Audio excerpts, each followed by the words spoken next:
Hi friends, అందరు ఎలాగున్నారండి? బాగున్నారా? మేము బాగానే ఉన్నాము. వీడియోకి అయితే లాస్ట్ వరకు చూసేసేయండి.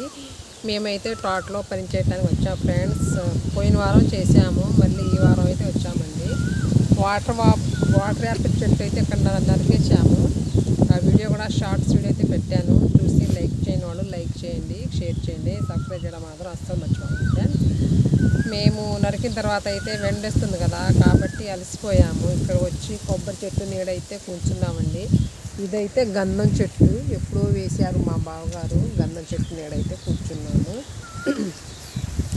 ఈ సంవత్సరం అయితే వర్షం లేదని అంటున్నారు ఫ్రెండ్స్. రైతులైతే చాలా ఇబ్బంది అయితే పడతాం మనము.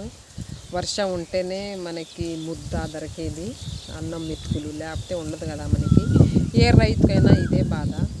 కాబట్టి మాకు మోటార్ కూడా లేవండి. కర్రాత అయితే జల్లాము, మొత్తం అయితే వర్షాలతో పాడైపోయింది. కొంతమంది అయితే బోర్ నీళ్ళు అయితే వేసుకుంటున్నారు, మాకైతే లేదు. కాబట్టి అలా వదిలేసాము మేము. వర్షం ఉంటేనే మాకు, వర్షం లేకపోతే మాకు ఏమైతే లేదండి, ఉపయోగం కూడా లేదు. ఇక్కడైతే తోట అయితే శుభ్రం చేస్తున్నాము. పత్తి చేను అయితే వేద్దాం అనుకున్నాము, కానీ వర్షంతో ఆగిపోయాము. మళ్ళీ మీరు తోట వేద్దాం అనుకున్నాము, కానీ మాకు వాటర్ అయితే ఇవ్వలేదండి. బోర్ నీళ్ళు అయితే ఇవ్వలా. మా నీళ్ళు మాకే సరిపోతాయి, మా చీలకి మిరప తోటలకు అయితే చెప్పేశారు. కాబట్టి మేము అలాగే ఉన్నాము. కొంచెం ఒక 10 సెంట్లు సుమారు అయితే మిరప తోట వేద్దామని అనుకుంటున్నాము. అది కూడా కరెక్ట్గా అయితే అనుకోలేదండి.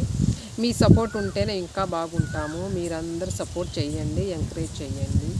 ఇక్కడైతే కూర్చున్నాము. పిల్లలకైతే ఫీజు కోసం కొంచెం ఇబ్బంది అయితే ఉందండి. ఈ పంట అట్నే ఉంటే పిల్లలకి మళ్ళీ వెనకైతే ఇంటికే తీసుకొచ్చి గవర్నమెంట్ స్కూల్కి అయితే పంపిస్తాము.